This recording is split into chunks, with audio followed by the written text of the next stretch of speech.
This is a screencast about the novel The Hunter, and it's an analysis of the pages 45 to 58. First, we'll start off with a quick summary of the chapter. Martin David has come to Tigertown and met his host family, but now he's in the forest to catch this animal he's hunting for. And this chapter he is setting traps with a snare and trap sticks across some path in the woods. And also he is catching different kind of animals and then just throwing them out again. In this section, we see how much his thoughts always wanders. He thinks about every little detail, and also a lot about the fact that he's all alone and don't really have anyone, and also that he's wondering why it's always him who gets sent out to do this stuff. Over a couple days he's traveling. At day he's setting up snares and traps, and at night he's keeping watch over these traps. Now we'll talk about the narrator in the story. The point of view in this novel is third person. The third person narrator is tied to Martin David, and he knows everything about everyone. The novel revolves around history.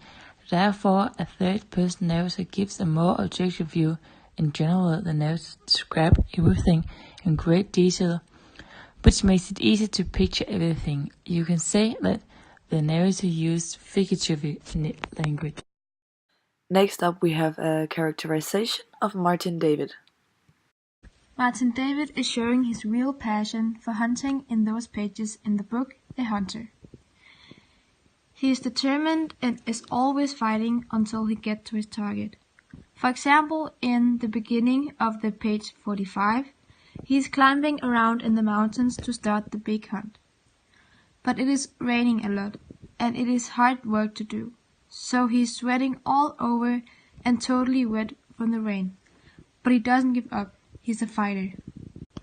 In those pages, we also get to know his big experience with living in the woods, in the real nature, between animals and bad weather. He knows how to find the right and safe sleeping spot.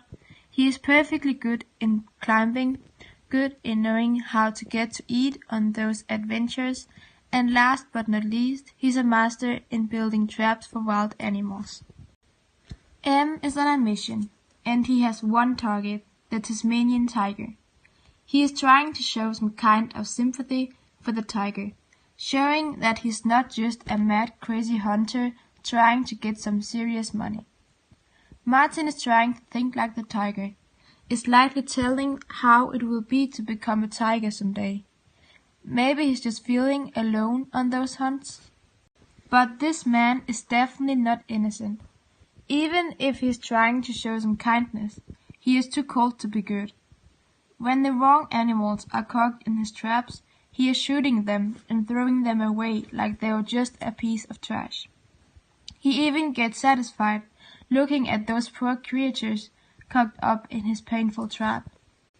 In the end of this section in the book, he has been in the nature in a long time, in such a long time that he became one with the nature, a real nature man, sneaking around in the woods and searching for the one and only tiger.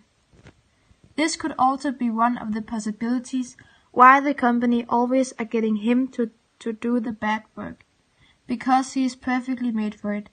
His passion for the work in the nature is so big that he is giving all his power and energy to get to the target. And as a last point, we have an environmental analysis of this section of the book. This book section takes place in the forest where he's walking around putting up snares. The main character is in a higher social status. He has been hired to find different kind of animals before he has been sent to find the Tasmanian tiger. He is good at spotting different kind of animal. He has spotted 2 lime wallabies, a cat in the snares, and devils. At the first part of the section, it starts to rain until midday. Here, the rain stops until he gets to the creek that goes into a long, narrow path. Here he is walking on a well-trodden path. There is a slope going down to the path he is walking on. The path he is walking on is very leaky terrain. There is a small river running in the forest. Walking on the path he is walking on is very leaky terrain. There is a small river running in the forest. The forest is a good place to put up snares. There are rangers who keep out for snares in the forest, so he has to be careful. The environment is only an obstacle for him and his hunting. At night the temperature drops. One of the nights it is beginning to rain. The cloud gets.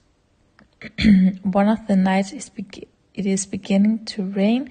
The cloud gets together. It is raining heavily for 2 days, and it's dark, gray, and cloudy for 2 days. And this is the end of our screencast about The Hunter chapter analysis, page 45 to 58.